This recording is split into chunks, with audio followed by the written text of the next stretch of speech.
Di sebuah dusun tenang bernama Sembungan Kidul, Kecamatan Dukun, Gresik, berdirilah sebuah pesantren tua, bernama Mas Kumambang. Tahun itu, 1859 Masehi, atau 1281 Hijriah. Seorang ulama, Kiai Haji Abdul Jabbar, yang akrab dipanggil Ngabidin, mendirikan sebuah langgar panggung dari anyaman bambu, beratapkan daun kelapa. Dari langgar sederhana inilah perjalanan panjang pesantren dimulai. Kiai Haji Abdul Jabbar punya tekad mulia, mencetak para dai, membimbing masyarakat agar terlepas dari praktik tahayul, bid'ah, dan hurafat yang kala itu masih kuat melekat.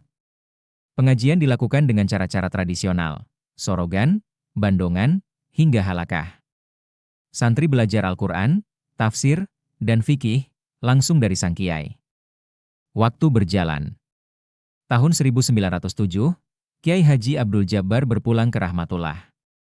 Kepemimpinan diteruskan oleh putranya, Kiai Haji Muhammad Fakih, yang kelak dikenal sebagai Kiai Fakih Mas Kumambang.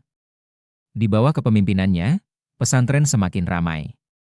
Santri datang dari berbagai daerah, menimba ilmu agama dengan penuh semangat. Tahun 1937, Kiai Fakih wafat. Tongkat estafet jatuh ke tangan Kiai Haji Amar Fakih. Di masa beliau, pesantren mulai mengenal pembaharuan. Ada pengembangan madrasah, bahkan didirikan madrasah banat khusus santri putri. Lalu tibalah masa Kiai Haji Najih Ahjad. Beliau membawa Mas Kumambang pada era kelembagaan modern. Dibentuklah Yayasan Kebangkitan Umat Islam, YKUI. Dari sinilah berkembang jenjang pendidikan formal, MI, MTS, MA, SMK, bahkan perguruan tinggi. Santri tidak hanya belajar agama, tapi juga ilmu sains, bahasa, hingga keterampilan. Nama Mas Kumambang sendiri unik. Bukan dari bahasa Arab, melainkan diambil dari tembang Macapat karya Sunan Kudus. Tembang itu melambangkan awal kehidupan manusia, saat masih berupa ruh, hingga lahir ke dunia dengan segala tangis dan keluh. Nama ini seakan menjadi pengingat bahwa setiap manusia lahir untuk menapaki jalan hidup menuju kebenaran. Kini, Pondok Pesantren Mas Kumambang telah berusia lebih dari 1 abad.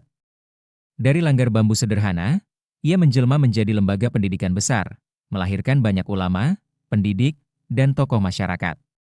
Jejak perjuangan para pendirinya tetap hidup, menjadi cahaya bagi generasi yang haus akan ilmu.